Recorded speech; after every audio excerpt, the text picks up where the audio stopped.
4,200 years ago, someone pressed a reed stylus into wet clay. They had no idea that this small tablet, no larger than a human hand, would one day shape everything we think we know about the beginning of civilization. For most of the modern world, that tablet spoke clearly, or so we believed. Its voice reached us through one man more than anyone else, Samuel Noah Kramer. For over 50 years, Kramer was the authority on Sumer, the world's first known civilization. Every textbook, every museum label, every lecture hall echoed his translations. Thanks to him, we learned that history began in Sumer. The first schools, the first laws, the first love songs, the first myths of gods shaping humanity. Kramer had done the impossible. He taught himself Sumerian, a dead language with no dictionaries, no native speakers, no guides. For decades, he pieced together meaning from fragments of clay, translating thousands of tablets. His 1956 book, History Begins at Sumer, turned him into a legend. But legends, it turns out, can doubt themselves. In the quiet margins of his later work, footnotes few people read, Kramer began to hesitate. Words like perhaps, uncertain, and ambiguous appeared more often. Something felt wrong, not with one tablet, not with one translation, with the entire framework. The Sumerian language, he realized, had no words for religion as we understand it, no clear term for miracle, no sharp line between the natural and the supernatural. The gods he had translated so confidently, were they really gods at all? Or had he been forcing modern ideas onto an ancient mind that didn't think like us?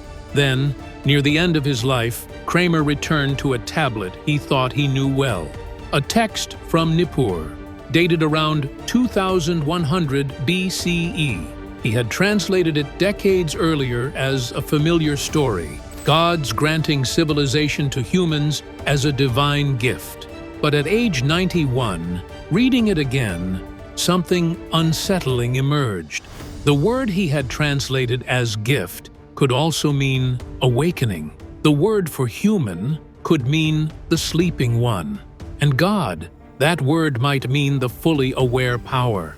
The story changed completely. What if civilization was not given from above? What if it emerged when humans woke up? In this reading, the gods were not supernatural beings descending from the sky. They were states of consciousness, modes of awareness. Civilization wasn't a reward, it was a realization. Kramer felt the ground shift beneath him. If this was true, then countless other tablets, stories of gods teaching math, astronomy, law, were not myths at all.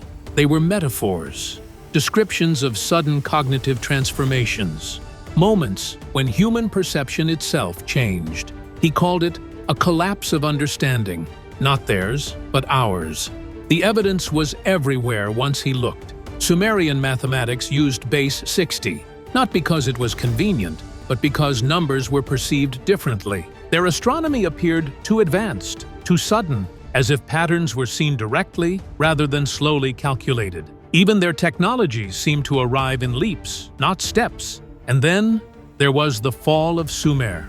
Traditionally blamed on politics and invasion, Kramer noticed something stranger.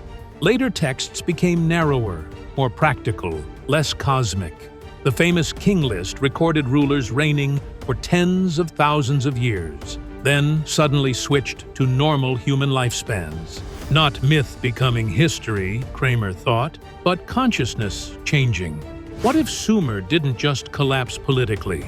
What if a way of experiencing reality itself faded? When Kramer shared these doubts, the academic world recoiled. Accepting them would mean rewriting decades of scholarship, careers, institutions, certainties. So his final insights were quietly ignored. When he died in 1990, at the age of 93, obituaries praised his achievements, but not his doubts. The tablets stayed the same. The translations stayed the same, but the questions did not disappear. Today, a small group of researchers on the fringes of archaeology, anthropology, and consciousness studies are reopening the clay tablets with new eyes, not asking, "What did the Sumerians believe?"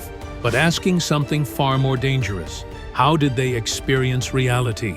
And what if, in our march toward progress, we didn't just gain knowledge, but lost a way of seeing? The tablet from Nippur is still silent clay. The words are readable, but the meaning may lie beyond language, waiting, not to be translated, but to be understood.